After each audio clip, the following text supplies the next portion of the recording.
because we're bringing business back, and they're all coming back. We lost them over years of stupidity, I call it. I call it the years of stupidity, the decades of stupidity. Through the Department of Government Efficiency, Elon Musk has been working very hard with various people, including Vivek. We're going to eliminate hundreds of billions of dollars of waste and fraud, and I can only tell you, I'll give you a little early report, they're finding things that you wouldn't even believe. So we're looking to save maybe $2 trillion, and it'll have no impact. Actually, it'll make life better, but it'll have no impact on people. It's not like we will never cut Social Security, things like that. It's just waste, fraud, and abuse. And we'll immediately restore the sovereign borders of the United States and stop illegal immigration, which is costing us, I believe, trillions of dollars a year. I think it's a cost that nobody's ever seen anything like it. I don't know how can you be satisfied releasing prisoners into the United States. Think of this. You're releasing prisoners from jails all over the world, not just in South America. From the Congo, I would talk about it all the time. They're a very big sender of people. But from all over the world, they're sending prisoners out of their jails. Some of their jails are empty, and they will be empty soon if this ever continued. I spoke with the president of Mexico, and as you know, I spoke with Justin Trudeau of Canada, and we told them it's not fair, not right. You can't let these people come into our country. And they understand. They're very much on notice. And they're going to have to stop this from happening. They're going to have to stop it. We lose a lot of money to Mexico. We lose a lot of money to Canada, tremendous amount. We're subsidizing Canada. We're subsidizing Mexico. That can't go on. And I get along with the people of Mexico and Canada very well, but we can't let that happen. Why are we supporting and giving other countries hundreds of billions of dollars? It's not fair. It's not right. And the people of Mexico and Canada fully understand that. We've talked about it before, but now we're doing something about it. We started, and then we had to fix the COVID situation, and that's what we did. But now we're doing it. We're doing it from the beginning. Howard will be largely in charge. We'll be working on it together.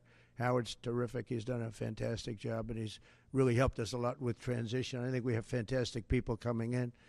So all of these policies will help us rapidly defeat inflation, create millions of new jobs, and put money in the pockets of the hardworking families of our country, pay off debt. We're going to be paying off a tremendous amount of debt. We're $36 trillion. You don't want to be there. And we're going to be using a lot of the money that we make. We're going to be opening up a lot of businesses that are going to be pouring in because of our tax policy. And we're going to use the money that we made to pay off debt and to reduce taxes. We're going to further reduce taxes. If you remember when we reduced them last time, that brought a tremendous amount. We brought it down to 21%, and that was the biggest tax cut in the history of our country. And nobody ever thought this would happen, but this is what's supposed to happen. We actually ended up taking in more revenue at 21 than we did at 40%, which was pretty amazing. But this will be the most exciting and successful period of reform and renewal in all of American history, maybe of global history. The golden age of America, I call it. It's begun. So it's the golden age of America, and that's what it's going to be. And we hope we don't have any intervening problems, because things happen. Like out of nowhere came the China virus. Out of nowhere came other things we don't want to have. You know, when I left, we had no wars. We had no problems. The Middle East was good. We did the Abraham Accords. We did things that nobody thought were even possible. But think of it. 4 years ago, we had no wars. You didn't have Russia going into Ukraine. They wouldn't have done it. They weren't even thinking about it. When they saw what happened in Afghanistan, I think they gave them an idea. But they wouldn't have done it. They would have never gone. President Putin would have never gone in. And now you look at all those people are dead. All those cities are destroyed. You know, it's nice to say they want their land back, but the cities are largely destroyed. They've left Kiev because probably maybe they want to use it or occupy it, but they haven't done it. They've done a lot of damage, but relatively compared to the other cities, very little. But many of those cities are gone. Those beautiful towers, those beautiful buildings that they had are now laying on their sides, destroyed, totally destroyed. the turrets and all of the magnificent 1,000-year-old, 2,000-year-old structures that were very strong are blown to smithereens. You look at some of those cities and not one building standing. So, you know, when you say take over the country, take over what? Take over what? That's a 100-year rebuild. Take 100 years to rebuild it, and you can never have it the way it was. What a shame. It should have never happened. It would have never happened. If I were president, that war would have never happened. Nor would Israel have happened with the attack on Israel. So we're inheriting big challenges at home and all over the world. Again, we had no wars. We had no problems. We had no inflation. We had it less than 1%. Perfect number. And then we had inflation, the likes of which I say, I don't believe the country's ever seen inflation like that. They say 38 years. I don't know. I think it's probably ever. But we're going to take care of all of it. We're going to get the prices down by energy. The energy is going to come in. We have more energy than anybody else. We're going to use it. We don't have to buy energy from Venezuela when we have 50 times more than they do. It's just insane what we're doing. So we will not rest until America is richer, safer, and stronger than it has ever been before. And we have a big head start. Last time we didn't. And last time we didn't know the people. We didn't know a lot of things. But by the time we got it up and going, it was incredible. Again, we built the greatest economy in history for that period of time. And we'll do it again, I believe, substantially more so. Because we understand, number one, the people of Washington. I know them. I didn't know any of them virtually. I relied on other people for recommendations. Some were very good recommendations. We had some great people. Bob Lighthizer, I thought, was great. We had a lot of great people. And but we had some people that I wouldn't have used in retrospect, and now I know them better than anybody, better than they know themselves. So once again, I'd like to thank Masa for what he's done with that investment, which will end up being $200 billion, I believe. But I just want to thank him. He's just an outstanding man. When you have that kind of brain power wanting to invest in this country, and that's money that he can't invest elsewhere. So that's a big investment, but makes me feel very good. Makes me feel that we're absolutely on the right track. So thank you to Masa, and we'll take a couple of questions. Yeah, please. Jeff.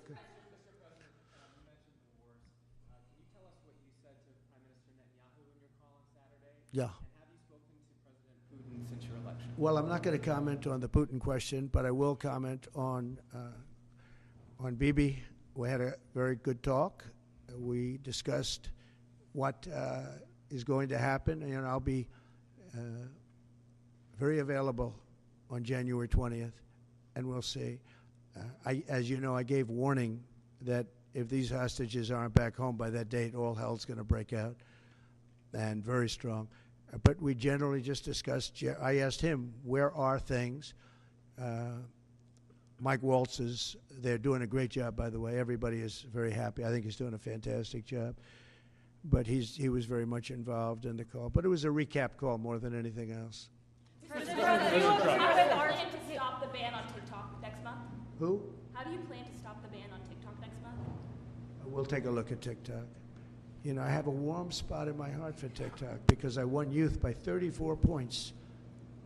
And there are those that say that TikTok had something to do with that. Now, Joe Rogan did, and some of the other people that were recommended by my son Barron, he knew names. I said, who is that?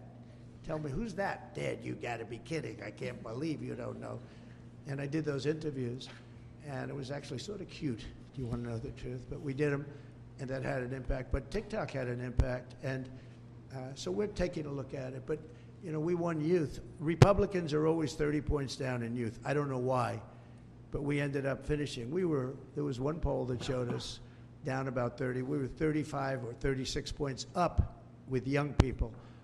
So I have a little bit of a warm spot in my heart, I'll be honest. Yes, President. Are you entertaining the idea of preemptive strikes against Iran's nuclear facilities? Against who? Against Iran's nuclear Well, facilities. I can't tell you that. Would you? I mean, it's a wonderful question, but how can am I going to do preemptive strikes? Why would I say that? Can you imagine if I said yes or no? You'd say, that was strange that he answered that way. Am I going to do preemptive strikes on Iran? Is that a serious question? How could I answer a question like that? Would Can I ask you you a question? President Trump. Say it. would you be in support of Israeli strikes on Iran's How nuclear could I facilities? tell you a thing like that now? It's just so you don't talk about that before something may or may not happen. You know, just Will you I don't shoot want the to. drones I down? don't want to insult you. I just think it's just not something that I would ever answer having to do with there or any other place Will you in the shoot the world. drones President down? Trump. President Trump. Time magazine interview, can I ask, just clearly, do you believe there's a connection between vaccines and autism? Do you believe there's a link? Well, I don't look. Right now, you have some very brilliant people looking at it. I had dinner the other night with the head of Pfizer, the head of Eli Lilly, and RFK, as you know, and Oz. And we had, and other people within the administration that are involved, in the medical. And we're looking to find out, you know, if you look at autism, so 30 years ago we had, I've heard numbers of like 1 in 200,000, 1 in 100,000. And now I'm hearing numbers of 1 in 100. So something's wrong. There's something wrong. And we're going to find out about it. What about the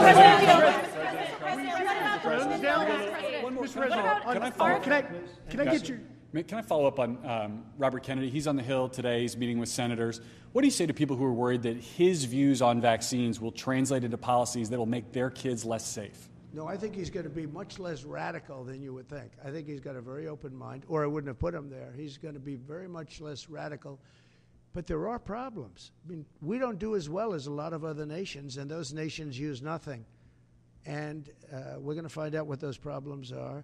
And another thing that came up, the dinner was fascinating because I had Bobby and I had, again, the head of Pfizer. You know who that is. He's a highly respected man who has run an incredible company. Likewise with Lilly, the top two people. And we had the head of the industry also. So all companies were represented. And I said, let's have it out now a little bit. And you know what came out of that meeting is that we're paying far too much because we're paying much more than other countries. And we have laws that make it impossible to reduce. And we have a thing called the middleman. You know the middleman, right? The horrible middleman that makes more money, frankly, than the drug companies, and they don't do anything except they're a middleman. We're going to knock out the middleman. I'm going to be very unpopular after that statement. Mr. President, I don't know who these middlemen are, but they are rich as hell. And we're going to knock out the middlemen. We're going to get drug costs down at levels that nobody has ever seen before. And that really, I tell you, we spent more time talking about that with Bobby and with the executives and Oz, all of them. We spent more time talking about that than anything else. Thanks, President Trump. What about the polio vaccine? Well, I'm a big believer in it, and I think everything should be looked at, but I'm a big believer in the polio vaccine, the Salk vaccine. Do you think schools should mandate vaccines? Do you think schools should mandate vaccines? I don't like mandates. I'm not a big mandate person. So, you know, I was against mandates. Mostly Democrat governors did the mandates, and they did a very poor thing. It was, you know, in retrospect, they made a big mistake having to do with the education of children. You know, they lost like a year, 2 years of their lives. The mandate was a bad thing. I was against the mandate. So is that something you'd want to? Yes, please. Do you expect Ron DeSantis to appoint Laura Trump to Senator Marco Rubio's seat? No, I don't. I probably don't, but I don't know. Ron, one of the most accomplished business leaders of our time, the founder and CEO of SoftBank, everybody knows. Masayoshi Son. Masa runs one of the largest companies in Japan and among the most successful investment and technology companies anywhere in the world, one of the most successful investors in the world. And we've just concluded a very productive meeting, and today I'm thrilled to announce that SoftBank will be investing $100 billion in America, creating 100,000 American jobs at a minimum. And he's doing this because he feels very optimistic about our country since the election. And many other people are also coming in with tremendous amounts of money. You probably noticed that a poll was just taken. Its business is literally, in 39 years, there's been nothing like it. It's been the biggest increase. Small business owners gave it a 41% jump. It's the biggest jump that we've had in 39 years. And nobody's ever seen anything like it. And It's just they're very optimistic.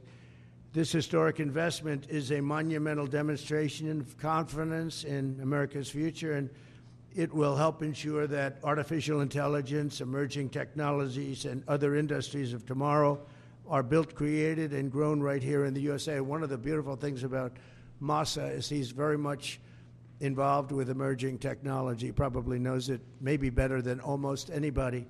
So it's a great honor. And some of you remember after the 2016 election, also SoftBank committed to invest $50 billion in our country, and they did. And I'm very pleased to say that they kept that promise in every way, shape, and form. And now they're looking to do 100, and I've looked at their books. They do have the possibility of doing more. I'm going to ask them to do a little bit more, but first I'm going to ask them to speak and just to say a few words. Masa, please. Thank you. Thank you, please. Thank you very much. Appreciate it. Thank you,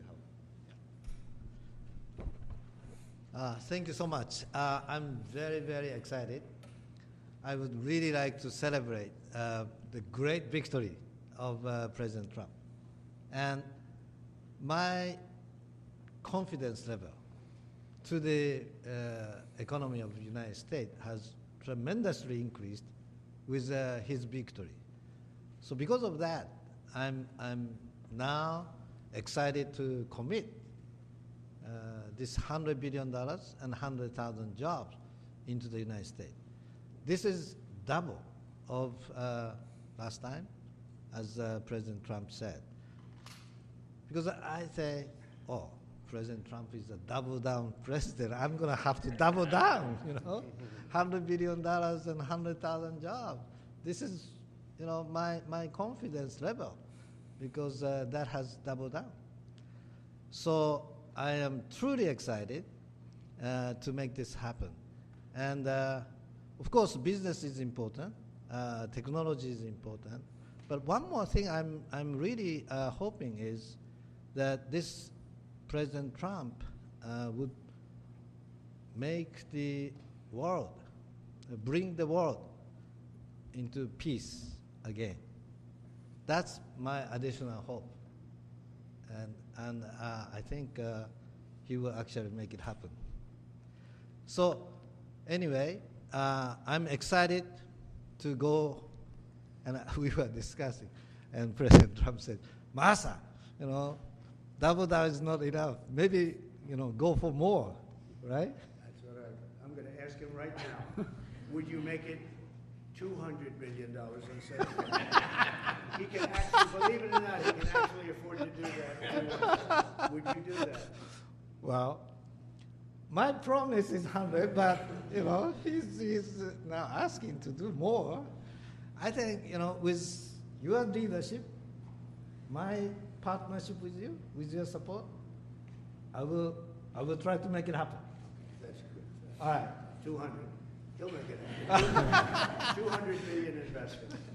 He is a great negotiator.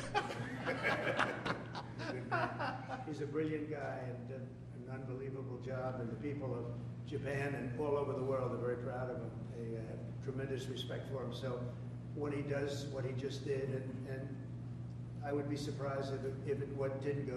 When you say you'll try, I know you'll do it. I will really try. Yeah. And I need your support, though. You'll have my support. All right. You'll have our country's support. Oh, fantastic. Thank you, Masa, very much. Fantastic. Appreciate it. Thank you. Thank you. Do you want to say hello to the people of Japan who are all watching? Well, I'm sure our people in Japan are proud to make the partnership of U.S. and Japan be stronger. And I'm very excited to make this happen. Thank you very much. Thank you, Masa. Thank you. Thank you. Thank you. Thank you. Great job. Thank you. It's amazing. It's a great gentleman, a great leader, and a great investor. So to have that offer made, and we have so many companies coming in now that will be announcing, or that will announce themselves. We don't have to be with them to do it, but they'll be announcing. And as I said, small business optimism took a 41-point jump. 41 points. It went up 41 points. That's unheard of. And that's the biggest they think in recorded history, but they know at least a minimum of 39 years, so that's great. But on behalf of the American people, I want to thank Masa for his faith in what's happening with our country and what's happening with the world. There's a whole light over the entire world. Many people, some reporters, in speaking to them, they said, it actually is true. A couple of them are not necessarily friends of mine, but they said it is actually true that there's a light shining over the world. We're trying to help very strongly in getting the hostages back, as you know, with Israel and the Middle East. We're working very much on that. We're trying to get the war stopped, that horrible war that's going on in Ukraine, with Russia, Ukraine. We're going to, we've got a little progress. It's a tough one. It's a nasty one.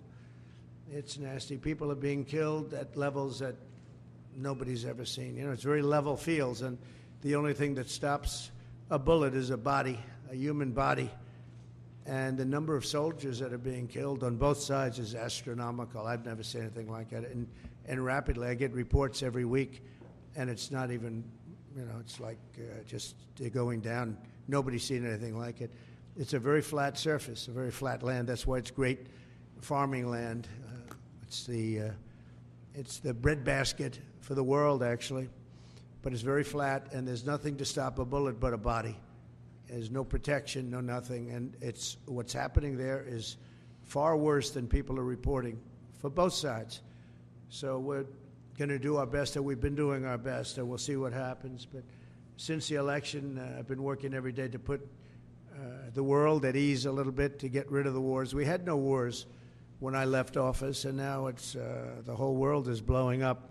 But there's great optimism, and you saw that by SoftBank.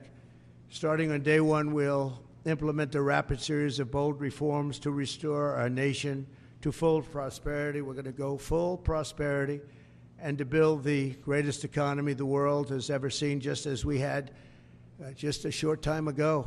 We had it in my term. We had the greatest economy that the world had seen. We were blowing away everybody. Our country was doubling up on China, doubling up on everybody, and everybody knows it. And then we had to slow it down with COVID, unfortunately, at the end. But even then, I gave it back with a substantial increase of the stock market, bigger than it was pre-COVID, so it was pretty amazing. Already preparations are underway to slash massive numbers of job-killing regulations, eliminating 10 old regulations for every new one. You put a new regulation on, you have to get rid of 10, and we'll be able to do it. And that was about the percentage we had. We cut more regulations than any president has ever cut, by far, actually, by approximately 5 times. Some of those regulations, unfortunately, were put back on, but we'll catch up very quickly. We'll catch up with it. One of the things I'd like to ask the Biden administration, as you probably heard, there are 2 events that took place. We're talking about a friendly takeover, a friendly transition, as they like to say. This is a friendly transition, and it is, but there are 2 events that took place that I think are very terrible. One is that if people don't come back to work, come back into the office, they're going to be dismissed. And somebody in the Biden administration gave a 5-year waiver of that, so that for 5 years, people don't have to come back into the office. It involved 49,000 people. For 5 years, they don't have to go. They just signed this thing. It's ridiculous. So it was like a gift to a union, and we're going to obviously be in court to stop it. The other thing is really terrible. We spent a tremendous amount of money on building the wall. The wall was designed specifically by the Border Patrol because it's very hard to climb. They need to have see-through. They need it to be steel because you can't cut. It's very powerful steel. It's very hard steel. It's a special type of steel, but very, very hard to cut. Inside the steel, as you know, we pour concrete, and that's a grade 10 concrete, which is a very strong concrete, very as though you were building about a 60-story building. It's very powerful concrete. They've made tremendous technology advances in the word concrete. Who would think that? But I know that from the construction industry. Today, what you can do with concrete is incredible. So we have a very strong concrete. And then we have a rebar. We put rebar inside the concrete, and the rebar likewise is very hard to cut. So it's a very expensive process, very expensive wall. And then we put a anti-climb plate on the top. You saw that. and I didn't like the look of it. But then when I watched, we had people testing. We had mountain climbers actually testing, and they were not able to get over the anti-climb plate. So I said, all right, I guess we're going to put it on. That plate on top, which I never loved the look of it, but it works so unbelievably well, you have to do it. So we spent a lot of money on building it, and we have hundreds of miles that we put up. A lot of people don't realize, but we did 571 miles of wall. That's why we had such good records, in addition to the fact that Mexico helped us with their military. They kept people out, and they were actually very good under the past leader. But now we ordered an additional 200 miles of wall. It's very expensive, and now it's about double the price of what it would have been 6 years ago. And the administration is trying to sell it for 5 cents on the dollar, knowing that we're getting ready to put it up. And what they're doing is really an act. It's almost a criminal act. They know we're going to use it, and if we don't have it, we're going to have to rebuild it, and it'll cost double what it cost years ago, and that's hundreds of millions of dollars, because you're talking about a lot of wall. I built much more than I said I was going to build, but then after it was built, I said, you know, we can do some more, because it's sort of like water, people flow through, and that will pretty much really take care of it. And what happened is they just, as you see, they're trying to sell it for 5 cents on the dollar, and that's really, that has nothing to do with a smooth transition. That has to do with people really trying to stop our nation. And all it means really is that we're going to spend hundreds of millions of dollars more, not even talking about the time. The time would be pretty long, but we'll spend hundreds of millions of dollars more on building the same wall that we already have. And people have already come back to us that have deals at 5 cents and 4 cents, and one guy at 3 cents on the dollar, and they offered to sell it back to us at more money than it cost us to build substantially. Can you believe it? So they make a deal with the United States to buy it for pennies, and then they call us and they say, do you want to buy it back? We'll sell it back to you for hundreds of dollars a foot. Hundreds of dollars, from pennies to hundreds of dollars a foot. And we can't let this take place. Now we're going to go. I spoke with the Attorney General of Texas. I spoke to the senators of Texas. I spoke to a lot of people, and hopefully they'll be able to stop. We're going to be, having a restraining order. But just think about how ridiculous it is. And this is just people that don't want this country to succeed. And this has nothing to do with Democrat or Republican. This has to do with common sense. We won on common sense, and this is maybe one of the most egregious examples I've seen. So the people that are buying it or trying to buy it are trying to make a deal with us to sell it back at hundreds of times more than we paid. And this is all because the Democrats. So I'm asking today Joe Biden to please stop selling the wall. We're going to use that to create a strong barrier, and it worked. That's why our numbers were so good. It really worked, and it worked well. And it's very expensive to do. And I'm asking Joe Biden to stop his people from giving it away. It's something that people can't even believe is happening. So hopefully Joe will be able to stop it. We'll soon unleash American energy, and this will be done at levels not seen before, issuing quick approvals for pipelines, drilling, and other infrastructure.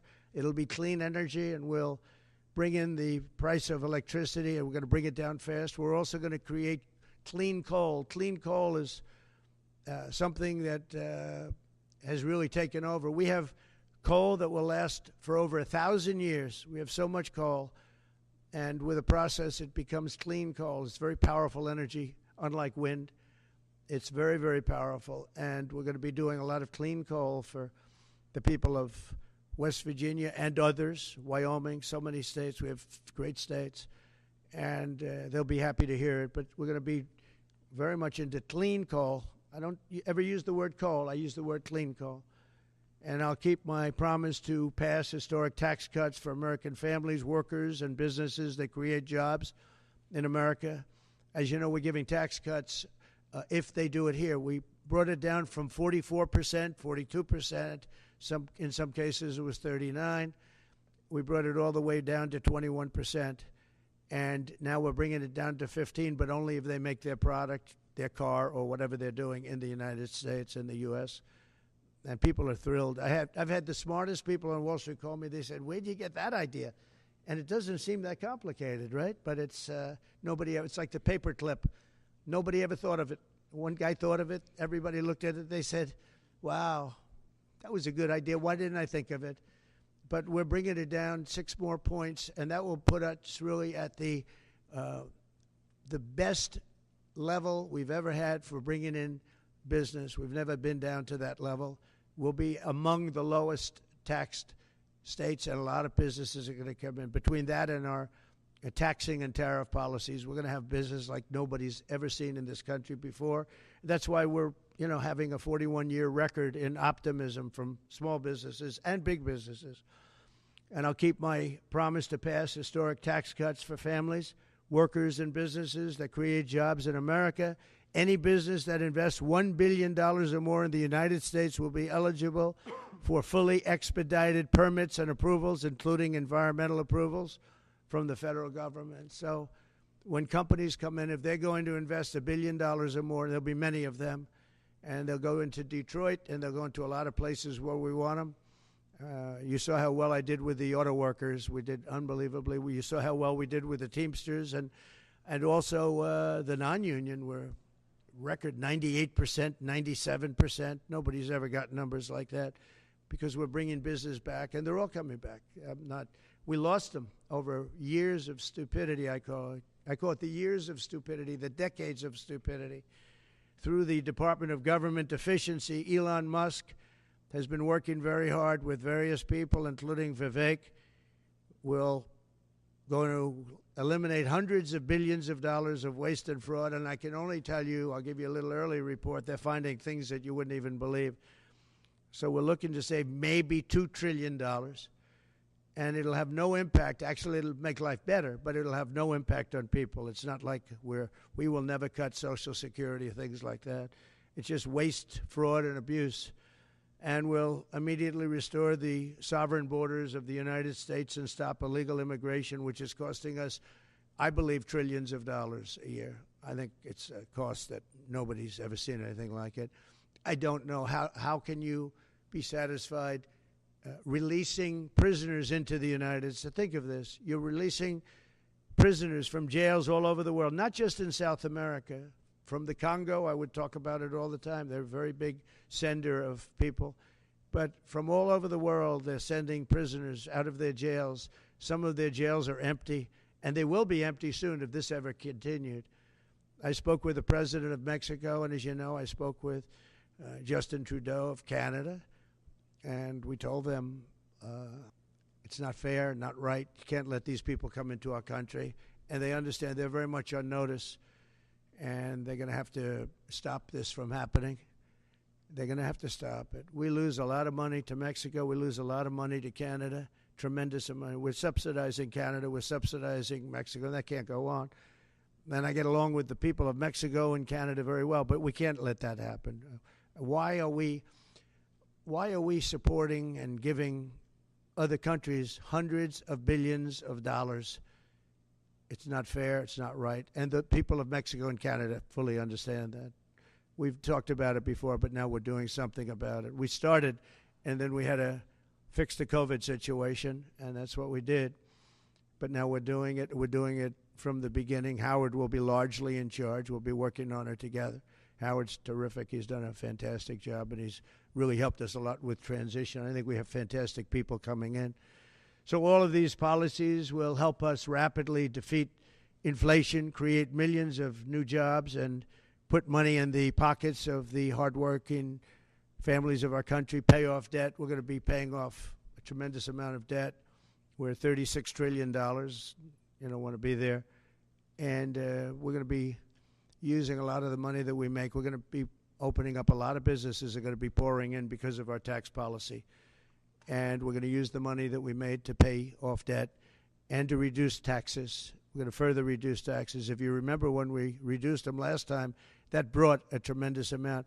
We brought it down to 21%, and that was That was the biggest tax cut in the history of our country, and nobody ever thought this would happen, but this is what's supposed to happen. We actually ended up taking in more revenue at 21 than we did at 40%, which was pretty amazing. But this will be the most exciting and successful period of reform and renewal in all of American history, maybe of global history. The golden age of America, I call it. It's begun. So it's the golden age of America, and that's what it's going to be. And we hope we don't have any intervening problems, because things happen. Like out of nowhere came the China virus. Out of nowhere came other things we don't want to have. You know, when I left, we had no wars. We had no problems. The Middle East was good. We did the Abraham Accords. We did things that nobody thought were even possible. But think of it, 4 years ago, we had no wars.